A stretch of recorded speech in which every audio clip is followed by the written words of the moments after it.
여러분, 오늘 이 말씀은 이제 우리 누가복음 20장을 넘어가면서요, 이제 정말 제가 계속해서 말씀드리고 있는 것처럼 이제 십자가의 그 클라이맥스를 향해서 달려가고 있는 그 모습을 보게 됩니다. 누가복음 20장 이제 전후로 해서요, 끊임없이 예수님에게 도전하는 많은 이제 무리들이 있습니다. 바리새인, 사두개인, 서기관과 또 그 당시에 있었던 모든 기득권들이 예수님을 향해서 끊임없이 공격하는데요, 우리가 아는 것처럼 20장 초도에는 이제 와서 뭐라고 말합니까? 무슨 권위로 네가 이런 기적들을 베푸느냐?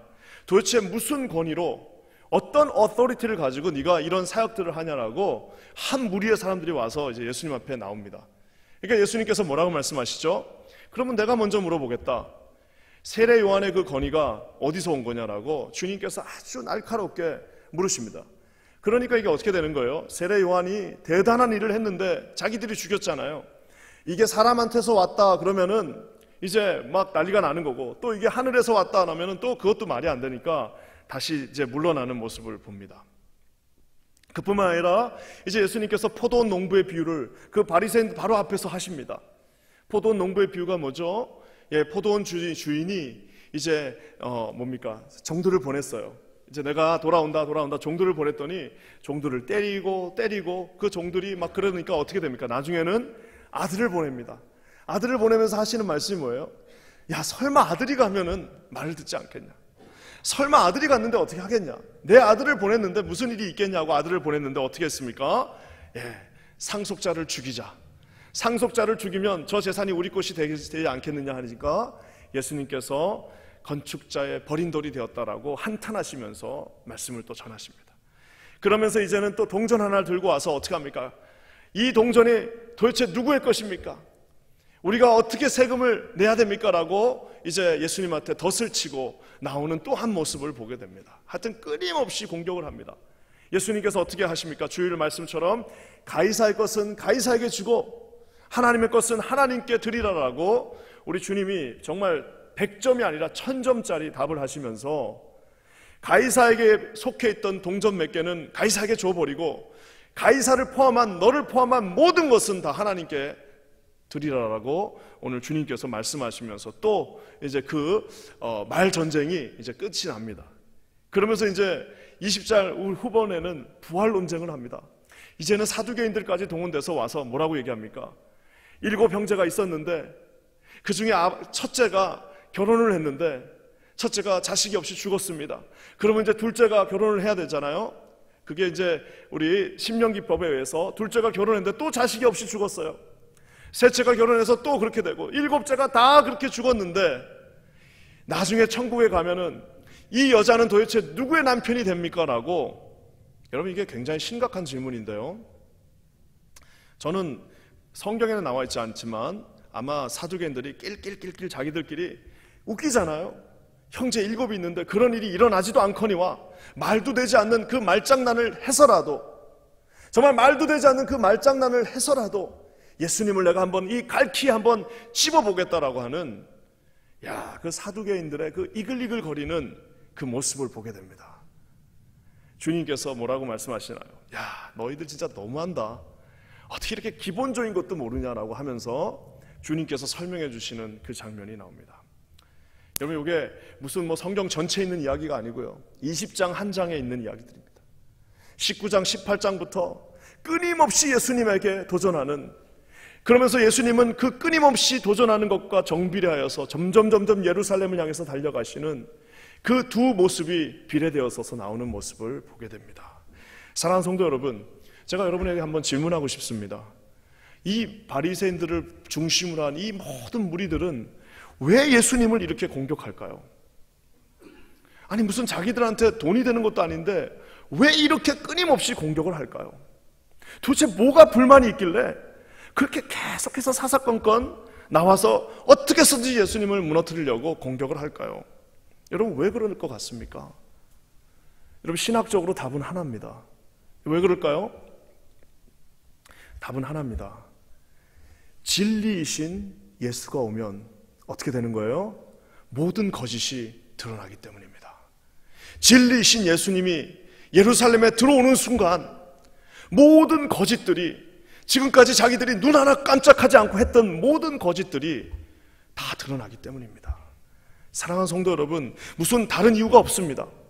다른 이유가 있으면 여러분 이렇게까지 열심히 할 수가 없어요. 아니 무슨 월급을 주는 것도 아닌데, 무슨 돈을 주는 것도 아닌데 어떻게 이렇게 열심히 모든 몸을 다해서, 사도행전에는 여러분 그 비슷한 사람 또 누가 나옵니까? 바울을 죽이기 전까지는 내가 물도 마시지 않겠다는 사람들이 나올 정도로, 아니 도대체 월급을 주는 것도 아닌데 하루 온종일 앉아가지고 왜 이렇게까지 예수님 앞에 도전할까요? 답은 하나입니다. 왜요? 진리이신 예수가 예루살렘에 들어오는 순간 자신들의 거짓이 드러나기 때문입니다. 사랑하는 성도 여러분, 예수님은 아무 공격하지 않습니다. 그냥 그 길을 걸어서 지금 예루살렘으로 한 발 들어오시는데요, 그 한 발 한 발이 그들에게는 뭐예요? 정말 상상할 수 없는 무게로 본인들도 다 영적이기 때문에 느낍니다. 모든 인간들은, 사단을 포함한 모든 인간들은 다 영적이기 때문에 영적인 것들은 서로 느끼게 돼 있습니다. 예수님이 한 발씩 이제 여리고를 지나서 한 발씩 예루살렘으로 들어오는 그것이요, 상상할 수도 없는 두려움. 이제는 이판사판이야. 우리가 저 사람을 죽이지 못하면 우리가 다 죽는다는 것을 알고 있기 때문에 사두개인과 바리새인이 손을 잡고, 제가 지난번 말한 것처럼 헤롯 땅과 심지어는 여러분 바리새인들이 말도 되지 않는, 평생 말 한 번 섞지 않은 사람들이 손을 잡아서라도 예수 그리스도가 예루살렘에 와서 그 마지막 미션을 하는 것을 볼 수가 없는 겁니다. 사랑하는 성도 여러분, 예수 그리스도의 여러분 존재 자체가 위협입니다. 여러분 믿으십니까? 우리가 여러분 기도할 때 맨 마지막에 뭘로 기도합니까? 다 기도해놓고 맨 마지막에 뭐예요? 나사렛 예수 그리스도의 이름으로. 이게 참 예수라는 이름이요, 이 히브리어, 우리 그 뭡니까, 영어로는 지저스인데요, 히브리어는 뭘 것 같아요? 예슈아입니다. 나는 그게, 그래서 우리 예전에 이제 이스라엘에서 기도할 때 예슈아 하마시아 이러는 거예요. 예수님이 메시아이십니다. 그래서 이게 예슈 할 때 이 발음에 힘이 나옵니다. 우리 나사렛 예수의 이름으로 기도한다는 그게 예슈아 하마시아, 이게 여기서 나온 거예요. 그래서 예전에 조영기 목사님이 막 예수의 이름으로 막 물러가라 이랬는데, 그게 아마 히브리어 공부하시다가 그렇게 나온 것 같아요. 예슈아, 예수님, 이 다 같이 가는 거예요. 지저스 하면 좀 약해. 지저스 하면 좀 약한데, 예슈아, 예수님 하는데 우리가 어떻게 해요? 마지막에 주님, 예수 그리스도의 이름으로 기도합니다 하면요, 사단은 물러가게 돼 있다는 사실입니다. 여러분, 아무리 사단이, 아무리 강력한 적이 있다 할지라도 뭐예요? 우리가 마음의 평안함을 얻고 기도할 수 있는 건 뭐예요? 예수님이 그저 아무것도 안 하시고 한 발 들어오시는 그 자체가 가장 강력한 힘이 된다는 사실을 여러분 기억하시기를 우리 주님의 이름으로 간절히 축원합니다. 예수님이 이렇게 한 발씩 들어오시는데요, 이 정말 극박한 상황입니다. 그래서 19장부터 이제는 계속해서 끊임없이 공격이 들어오는데, 이제 21장으로 넘어가면서 이제 22장 가면요, 제가 이제 설교를 여기서 이제 딱 중단할 겁니다. 왜? 이제 우리 사순절, 이제 우리 고난주간을 앞두고 이제 요 설교를 떼어서 이제 할 예정인데요. 자, 이제 요 클라이막스에 주님께서 이 극박한 이 정말 전쟁터 한가운데다가 아름다운 이야기 하나를 집어넣었습니다. 그것이 바로 오늘 우리가 읽은 이 21장 1절에서 4절, 우리 어떤 과부, 혼자 사시는 어떤 여인의 그 두렙돈 사건을 여기다가 슬그머니 주님이 누가를 통하여 집어넣었습니다. 여러분, 왜 이 이야기를 집어넣는지 오늘 설교가 끝날 쯤 되면은 여러분 알게 되실 거예요. 오늘 한번 살펴봤으면 좋겠는데요, 왜 주님께서 누가가 이 정말 난리통에 이 예수님의 이야기, 이 과부의 이야기를 슬그머니 넣어놨는지 여러분 오늘 한번 살펴봤으면 좋겠습니다. 먼저 여러분, 우리 1절과 2절 말씀 한번 같이 한번 읽어보겠습니다. 시작. 예수께서 눈을 들어 부자들이 헌금함에 헌금 넣는 것을 보시고, 또 어떤 가난한 과부가 두렙돈 넣는 것을 보시고. 보면은 동사 두 개가 나옵니다. 하나는 뭐예요? 부자들이 헌금함에 돈을 넣는 것을 보시고, 또 하나는 뭐예요? 어떤 가난한 과부가 두렙돈, 정말 가장, 제가 한번 계산을 해봤더니 지금으로 따지면은 제가 나온 주석을 보니까 그 주석이 한 20년 전 주석인데 2.5불로 나와 있습니다. 그러니까 이제 제가 그거를 이제 한번 다시 계산을 해봤어요. 그때 이제 최저임금이 그때 이제 2.5불로 됐을 때를 가지고 계산을 하셨더라고요. 그 이제 신학자가. 지금 이제 15불 정도 되니까 그걸로 이제 계산을 해보니까 한 15불 정도 되는 것 같아요. 그러니까 이제 그 이제 금액을 이제 자기가 하나님 앞에 드리는 그 과부의 모습이 두 가지가 함께 나오는데요. 공의, 부자도 그렇고 과부도 그렇고 주님은 그걸 어떻게 하셨다고요? 눈을 들어서 그 16개가 이제 16개의 헌금함이 그 예루살렘 성 안에 딱 있습니다. 16개의 헌금함이 여기서부터 쭉 이렇게 있는데요. 이제 부자들이 이제 들고 들어와서 어떻게 하는 겁니까? 확 넣으면은 이제 일부러 동으로 만들어 놓으니까 부자들이 헌금을 확 밀어 넣으면 어떻게 되는 거예요? 딸그랑 하면서 들어가는 겁니다. 그렇게 이제 요란하게 이제 넣는 사람이 있는데 두렙돈 요거 제일 작습니다. 우리로 치면은 뭐 요 5센트짜리인가요? 제일 작은 거 있죠? 그거예요. 두 개 소리도 나지 않습니다. 그 두 개를 달그락 넣는데요. 오늘 주님이요. 저는 어떻게 상상하냐면 맞은편에서 제자들에게 Hey, pay attention. Hey guys, pay attention. 자, 지금부터 내가 오늘 중요한 거 하나 설명할 테니까 잘 봐야 돼. 자, 부자들 돈 넣는 거 한번 봐봐. 잘그랑 하고 이제 부자들이라고 나와 있습니다. 여러 명이 그렇게 내고 갔는데 이제 주님이 제자들 중에 아마 성격 급한 사람이 물었을 거예요. 아니 주님, 저거 우리가 늘 보는 건데 왜 자꾸 저걸 봅니까? 바쁘신데요. 그랬더니 주님이 뭐라는 거예요? 기다려봐. 드디어 왔다 하면서 뭐예요? 저 과부가 돈 넣는 걸 봐라 하면서 했더니 땡그랑 소리가 아주 적게 났습니다. 주님께서 그것을 보시고 계셨다라고 이야기하고 있습니다.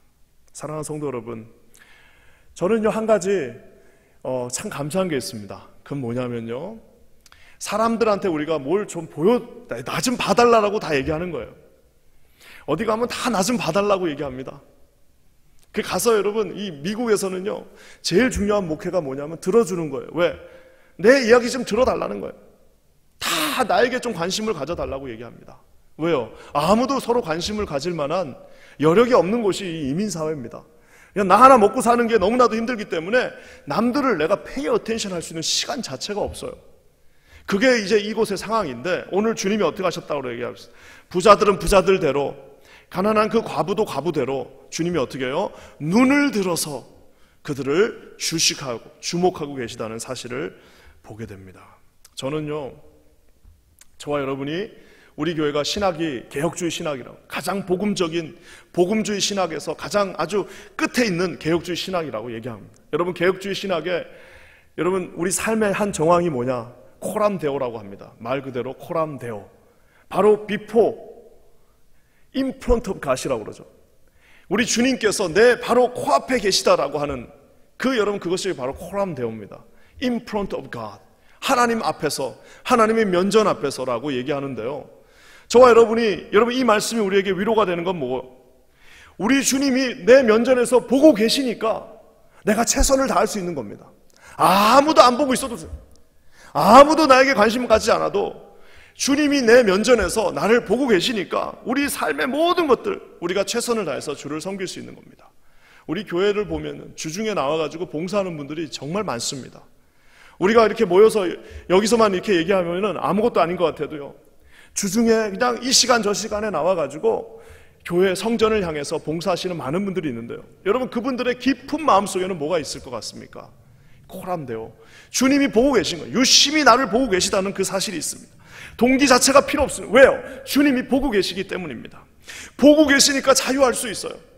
누가 그냥 나를 어떻게 말한다 할지라도 뭐예요? 보고 계시기 때문에 나는 내 자신에게 자유할 수 있습니다. 보고 계시니까요. 내 동기를 아시니까요. 내 그 인텐션을 주님이 다 보고 계시다는 사실입니다. 보고 계시니까 당당할 수 있어요. 우리 주님께서 보고 계시니까 내가 주님 앞에서만 떳떳하면, 내가 주님 앞에서만 당당하면 누가 뭐라고 그래도 뭐예요? 나는 당당할 수 있습니다. 아무것도 꺼리낌이 없어요. 세상 문학에서는요, 무슨 그리스인 조르바도 있습니다. 그 그리스인 조르바가 제가 참 학교 다닐 때 특이하게 봤던 책인데요, 거기 보면 그 책을 쓰신 분이 그 비돔에 가면은 뭐라고 써 있냐면 나는 드디어 자유하다라고 얘기나. 그렇게 자유를 갈구했지만 하나님이 계시지 않으면 그곳에 진정한 자유가 있을 수가 없습니다. 주님이 보고 계시니까 우리가 자유할 수 있고, 주님이 보고 계시니까 심지어 우리가 인내할 수도 있습니다. 왜요? 좀 억울한 게 있더라도, 조금 힘든 것이 있다 할지라도 우리 주님만 보고 계시면 되는 거예요. 여러분 믿으십니까? 여러분 주님만 보고 계시면, 저는요 이거 하니까 얼마나 감사한지 모르겠어요. 주님만 보고 계시면 되는 겁니다. 주님만 다 기록하고 계시면 됩니다.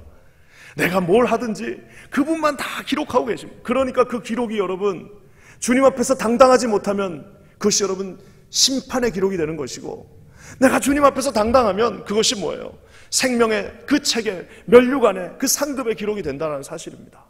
그러니까 뭘 우리가 코람데오 내 바로 코앞에 계신 주님, 여러분 코앞에 주님이 계신데 죄를 짓고 있으면 그것은 두려움이지만, 우리 주님 앞에 자유롭고 조금 뭔가 부족하더라도 하나님이 오늘 이 부자도 보고 계시고 과부도 보고 계신다는 그 사실을 여러분 기억하신다면 저와 여러분 안에 참 기쁨과 자유함이 있기를 우리 주님의 이름으로 간절히 축원합니다. 그래서 여러분 아무리 어려움이 있다 할지라도요, 주 앞에 그 문제를 우리가 브링업할 수 있습니다. 왜? 주님이 보고 계시기 때문입니다. 아까도 노래도 있었지만 우리 찬송가 중에 너 예수께 조용히 나가, 참 얼마나 좋습니다. 너 예수께 조용히 나가 뭐예요? 내 모든 짐 내려놓고, 그러면서 참 그 마지막 후렴구 말씀이 참 좋아요. 뭐예요? 주 예수께 조용히 나가 네 마음을 쏟아놓으라. 어디 나가서 내 억울하다라고 전화통 잡고 해봐야, 여러분 사람이 위로해 줄 수 없지 않습니까? 사람이 해줄 수 있는 게 한계가 있지 않습니까? 사람이 뭘 해줄 수 있습니까? 아무리 부모라도 부모가 자식한테 뭘 해줄 수가 있습니까? 엄밀하게 따져서 부모가 자식한테 줄 수 있는 거는 돈밖에 더 있습니까? 신앙밖에 더. 신앙이 없다면은 그 돈도 나중에 이것이 어떻게 될지 아무것도 몰라요. 부모 자식한테 해줄 수 있는 것도 기도와 신앙밖에 없다. 그 신앙이라는 것이 뭡니까 여러분? 네 앞에 하나님이 계시다. 아무리 힘들어도 은밀한 곳에 계신 하나님, 주 예수께 조용히 나가. 아무리 네가 무너졌다 할지라도 조용히 나가. 네 마음을 그 앞에다가 여기다 툭 쏟아놓으면 어떻게 해요? 늘 은밀히 보시는 주님 큰 은혜로 베푸시리. 할렐루야. 여러분 이 주님 앞에 나가시는 저와 여러분 되시기를 주님의 이름으로 간절히 축원합니다. 하나님께서요 이 과부가 자기가 이 두랩돈 2개 놓는 거를 보고 계시리라고 상상이나 했겠습니까? 그 과부, 그 자매님 이름이 뭔지는 모르지만 그 자매님 나중에 천국 가서 한번 물어보세요. 그때 그 두랩돈 2개 놓을 때 당신 주님이 그 보고 계시는 거 알았습니까? 아우 천만에요. 몰랐어요. 근데 보고 계셨네요. 여러분 우리가 나중에 천국 가서 하나님 앞에 했던 그 모든 사역들을 세상 사람들은 못 알아주지만 우리 주님께서 그 모든 것들을 여러분 보고 계시다는 사실 기억하시기를 주님의 이름으로 간절히 축원합니다. 얼마나 나중에 주님 다 보셨군요. 야, 내가 그거 하던 모습들 다 지켜보고 계셨군요. 아무도 안 봤다고 생각했는데 알고 계시군요. 할 말이 많은 인생이 되시기를 주님의 이름으로 간절히 축원합니다. 할 게 하나도 없어요. 올라갔더니 할 게 하나도 없어요. 서로 얘기할 게 하나도 없어. 왜? 안 보실 때는 안 했거든. 안 보실 때는 안 했어요. 그리고 이미 봐버린 거는 뭐예요? 네 상급을 이미 다 받았다라고 주님 말씀하셨습니다. 은밀히 보시는 주님하고 나중에 하실 얘기가 많으시는 저와 여러분 되시기를 주님의 이름으로 간절히 축원합니다. 그러면서 여러분 또 감사한 거는요, 주님이 평가하십니다. 주님은 보신 것뿐만 아니라요 반드시 평가하십니다. 우리 3절 말씀 한번 볼까요? 3절입니다. 시작. 이르시되 내가 참으로 너희에게 말하노니 이 가난한 과부가 다른 많은 사람보다 많이 넣었도다. 제가 미국에 오니까 참 좋은 거는요, 미국은 절대평가하죠. 우리 한국은 상대평가할 때가 많습니다. 그래서 한국에 가면 항상 뭐가 나와요? 60분의 1, 60명 중에 1등 했다는 거예요. 그러면 얼마나 좋습니까? 근데 60분의 54 이러면 얼마나 그 부모님은 소망이 없겠어요. 차라리 그걸 안 적어 놓으면은 얘가 얼마나 못하는지를 모를 텐데, 그걸 딱 적어 놓는 순간, 야, 너는 어떻게 60명 중에 54등이냐? 라고 이제 얘기하는 겁니다. 이게 뭐예요? 상대평가입니다. 이제 그 사람하고 나하고를 이제 딱 비교를 해가지고 우위를 정하는 겁니다. 그러니까 이제 뭐 한국 가면은 옛날에 450, 우리 시골 학교는 잔인한 게 하나 있었는데, 모의고사를 치고 나면 1등부터 끝까지 진짜 꼴등까지 그거를 벽에다 붙여놓습니다. 세상 그것보다 더 잔인한 게 없어요. 그러면 이제 한 400등 넘어가는 친구들은 이제 둘 중에 하나예요. 얼굴을 못 들고 다니든가 아예 그냥 그거를 자랑하면서 다니는 약간 정신이 약간 이상한 친구들까지 생겨납니다. 그 세상은 그렇게 합니다. 어떻게 해요? 다 상대적으로 평가합니다. 그 상대적으로 평가하니까 세상에 회사를 가서도 같은 날 같이 입사를 해도 월급이 달라요. 왜? 다 상대적으로 평가한 거예요. 학위 하나 더 갖고 있으면 좀 더 주고 외국어 하나 더 하면 더 주고 이게 뭐예요? 다 상대적으로 평가합니다. 만약에 상대적으로 주님이 평가를 했다. 우리 주님께서 저와 여러분을 상대적으로 평가했다. 그러면 여러분 매일 랭킹이 왔다 갔다 할 겁니다. 헌금 제일 많이 한 사람부터 랭킹이 정해지든지 아니면 여기서 봉사 많이 하는 사람부터 헌금이 랭킹이 정해지든지 랭킹을 정하실 텐데 우리 주님은 어떻게 하셨어요? 주님은 절대로 평가하십니다. 절대 평가 뭐예요? 내가 네 마음의 중심을 보겠다는 겁니다. 네 마음의 그 중심 깊은 곳에 있는 그 인텐션을 내가 다 보고 내 나름대로 합산해서 내가 너를 평가하겠다라고 말씀하고 계십니다. 사랑하는 성도 여러분, 우리 사람하고 평가받는 거 아닙니다. 교회와 교회끼리 평가받는 거 절대로 아닙니다. 여러분 제일 어리석은 사람이 누구냐? 옆 사람하고 자기를 하나님께서 상대적으로 평가하신다라고 생각하는 사람들입니다. 내가 누구보다 좀 잘하면 내가 잘한다라고 생각하고 울줄하고 누구보다 좀 못하면 어떻게 돼요? 또 막 기죽어 갖고 아무것도 못한다라고 그러고 그 여러분 뭡니까? 다 상대적으로 평가하기 때문입니다. 그러면서 여러분 상대적으로 또 평가하는 것도 있어요. 교회끼리 서로 경쟁한다고 얘기합니다. 야, 저 교회가 저렇게 나가면 우리는 이렇게 해야 되고 여러분 그렇지 않습니다. 여러분 저와 여러분의 경쟁 상대는 세상이 아닙니다. 저와 여러분 우리 교회의 경쟁 상대는 옆 교회가 아닙니다. 우리의 경쟁 상대는 없어요. 우리의 경쟁 상대는 오직 뭐예요? 하나님의 말씀에 과연 우리 하나님이 기뻐하시느냐 기뻐하시지 않느냐 그것에 모든 것들이 달려있다는 사실을 여러분 믿으시는 저와 여러분 되시기를 주님의 이름으로 간절히 축원합니다. 하나님 앞에서 여러분 우리가 누군가가 경쟁하면요 어느 정도 하고 나면 이제 다 끝났다고 생각합니다. 이제 내 이 정도 됐으면 다 끝났다고 생각해요. 이제는 그러면 그때부터 뭐예요? 뒷짐지고 다니면서 나는 이제 이 정도 했으니까 이제 나는 끝났다라고 얘기하는 거예요. 세상에는 은퇴가 있습니다. 하지만 여러분 주님의 사역에는 주님의 평가에는 주님의 그 앞에 가는 그날까지 은퇴가 없습니다. 여러분 어떻게 해야 되겠어요? 날마다 하나님 앞에 경주하는 경주자의 자세로 날마다 하나님 앞에 두렵고 떨리는 마음으로 사도 바울이 나는 날마다 죽노라. 왜? 조금이라도 내가 흔들리지 않게. 하나님 앞에 은퇴가 없어요. 하나님 앞에 여러분 그 좌우로 치우치지 않기 위해서 어떻게 하는 겁니까? 날마다 내 자신을 바라보면서 하나님 앞에 서 있는 여러분 그 모습이라는 사실입니다. 교회도 마찬가지입니다. 우리가 만약에 다른 교회랑 비교하면 뉴욕에서 뭐 여러분 우리 이 정도면은 괜찮지 않나요? 뭐 이 정도면 이제 그냥 유지하면서 그냥 프로그램 몇 개 돌리면서 이 정도 하면 되지 않겠습니까? 하지만 여러분 우리 하나님 앞에서 우리는 뭐예요? 주님이 분명히 이 퀸즈 아닌 교회, 이 뉴욕 한복판에 주님이 주시는 반드시 사명이 있다라는 사실입니다. 지금 여러분 갈 길이 구만리 같습니다. 가야 할 길이 구만리 같이 있습니다. 50년 온 길도 대단했지만 앞으로 50년의 길은 여러분 더 대단할 것입니다. 여러분 우리가 지금 어떻게 해야 되겠습니까? 하나님 앞에 지금 달려갈 길이 구만리예요. 하나님 앞에 주어진 그 사명들이 구만리가 기다리고 있습니다. 어떻게 해요? 날마다 최선을 다해서 여러분 주 앞에 서는 우리 퀸즈 아닌 교회가 되기를 우리 주님의 이름으로 간절히 축원합니다. 그래서 나중에 누구가 물어보면요 우리는 경쟁 상대가 없다고 얘기하십시오. 우린 경쟁 안 한다. 우린 경쟁하는 게 아니라 우리는 주님을 경외한다. 우린 주님의 말씀이 우리 기준이기 때문에 주님이 기뻐하시는 그날까지 우린 끝 안 난다. 멈추지 않는다. 이 표가 정말 좋은 표입니다. 왜? 주님이 그만하라고 하는 그날까지 That's it. 야 이제 이 정도 해라. 너 좀 지나치다. 이제 이 정도 하라고 할 때까지는요 멈추지 않습니다. 사랑하는 성도 여러분, 우리 하나님이 예스 하시는 그날까지 달려가시는 저와 여러분 되시기를 주님의 이름으로 간절히 축원합니다. 병 걸릴 시간도 없어요. 여러분 아플 시간도 없습니다. 그리고 여러분 우리끼리 지금 할 일이 너무너무 많습니다. 하나님의 그 은혜가 여기 계신 우리 모든 사랑하는 성도들의 가슴 가운데 깊이 새겨지시기를 우리 주님의 이름으로 간절히 축원합니다. 여러분 주님께서 평가하시면서요 이제는요 헌신도 평가하십니다. 4절 말씀 한번 볼까요? 4절이에요. 시작. 저들은 그 풍족한 중에서 헌금을 넣었거니와 이 과부는 그 가난한 중에서 자기가 가지고 있는 생활비 전부를,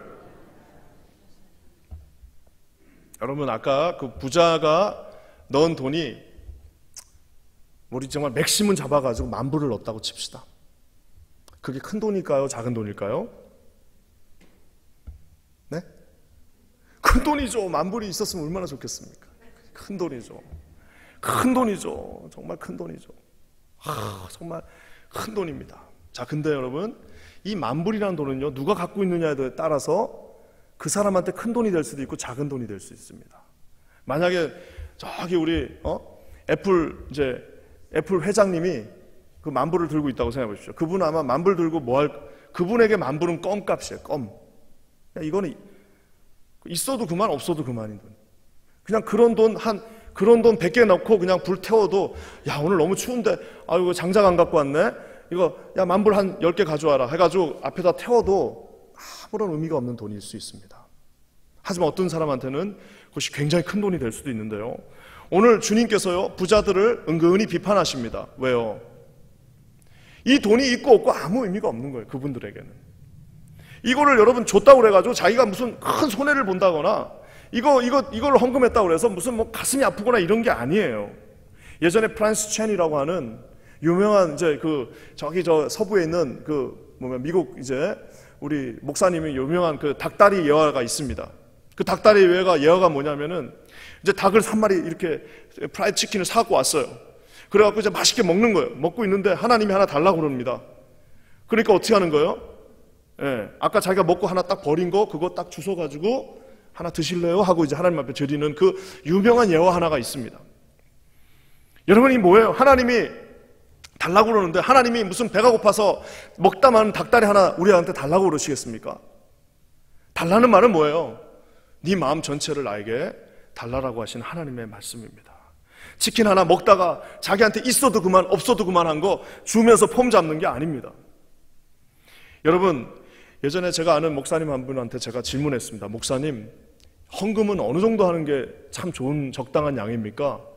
그랬더니 그 목사님이 참 멋진 말을 해주셨어요. 네 마음에 조금 부담이 있을 정도로는 해야 된다. 미니멈으로는 그거 하면서 마음이 조금 아파야 된다. 그 헌금하면서 조금 고민하고 갈등하고 이거 과연 해야 되냐 마냐 해는 그 정도가 적당한 헌금이라고 얘기하더라고요. 나는 11조면 얼마나 좋습니까? 라고.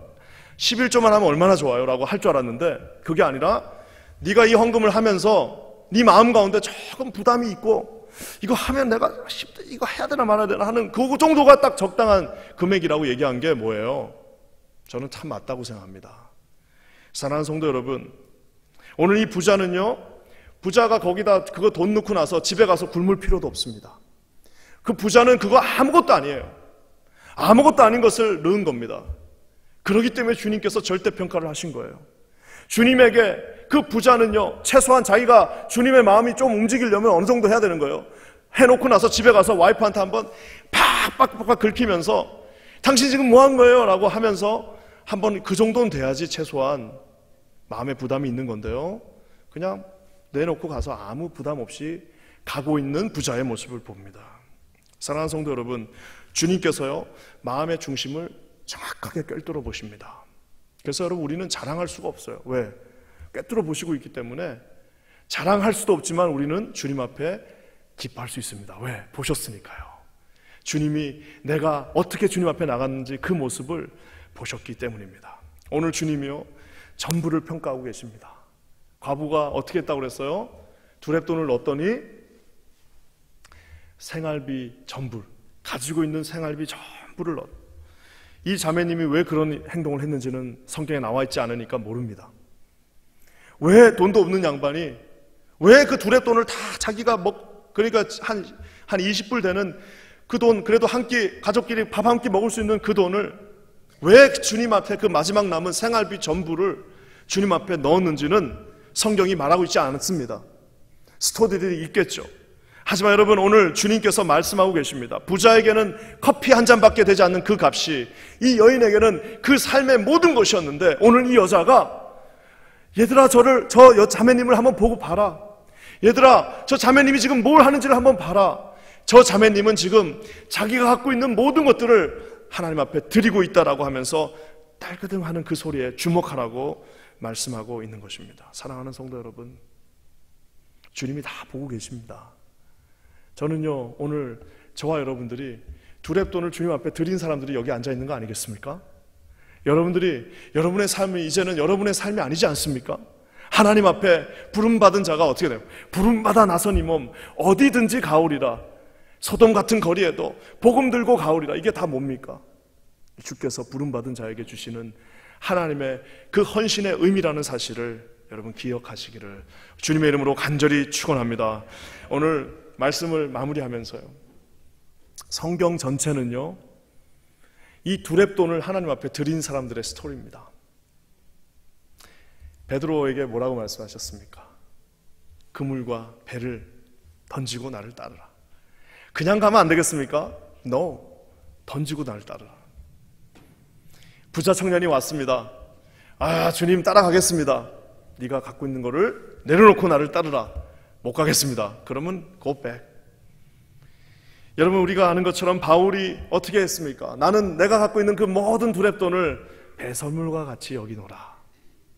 사랑하는 성도 여러분, 삭개오가 자기가 갖고 있던 그 예수님을 딱 만나는 순간, 예수님 딱 보는 순간, 이게 두렙돈이 이게 이제 뭔지 모르는, 이제는 내 이거 갖고 내가 이것에 내가 얽매여 살지 않겠습니다. 이제는 내가 가진 거 주님 앞에 내려놓고 주를 따르겠습니다라고 얘기하고 있습니다. 향유 옥합을 요만큼 깨트리지 않았습니다. 어떻게 했습니까? 이 갖고 있는 두렙돈 전체를 그냥 확 깨트려 갖고 주님의 머리에다가 확 부어버리고 주님 앞에 이 여인을 기념하라라고 주님 말씀하셨습니다. 땅끝까지 이르러 내 증인이 되라라고 오늘 주님이 저와 여러분에게 두렙돈을 요구하십니다. 사랑하는 성도 여러분, 두렙돈 갖고 있어봐야 없어질 그 두렙돈이 여러분 주님 앞에 드려지기를 우리 주님의 이름으로 간절히 축원합니다. 말씀이 오늘 이렇게 아름답게 진행되면서 아까 제가 얘기한 것처럼 예수님이 지금 예수님 마음이 힘드셨을까요? 안 힘드셨을까요? 예수님도 인간이기 때문에 겟세마네 동산에서 눈물 흘리면서 기도하신 이유가 뭐예요? 이제 쉽지 않습니다. 올라오는데 전부 다 자기한테 반대만 하는 거예요. 전부 다 뭐 안 된다 안 된다. 그러니 어떻게 올라오셔가지고 이제는 21장에 지나서 이제 22장으로 가면 누가 나옵니까? 누가 나올 것 같아요? 유다가 나옵니다. 가론 유다가 이제는 하다 안 되니까 마지막에는 유다가 이제는 예수님을 배반하는 그 장면까지, 그 가운데에다가 우리 주님께서 이 이름 없는 한 여인의 스토리를 넣어 놓으셨습니다. 뭐예요? 이제 그 두렙돈을 다 드리지 못하면 어떻게 되는 거예요? 가론 유다처럼 예수님 배신하고 막판에 3년 내내 쫓아다니다가 그 일주일을 못 버텨서 3년 내내 쫓아다니다가 그 마지막 한순간을 기다리지 못해가지고 하나님 앞에 그런 모습으로 쓰임받는 그런 모습으로 되는 그 직전에 오늘 주님께서 이 모습으로 저와 여러분에게 훈훈한 스토리를 넣어 놓으셨습니다. 기도하기는, 사랑하는 성도 여러분, 우리가 가지고 있는 거 얼마 되지 않습니다. 여러분, 우리가 대단한 것 같아도 그냥 몸뚱아리 하나입니다. 어떻게 해요?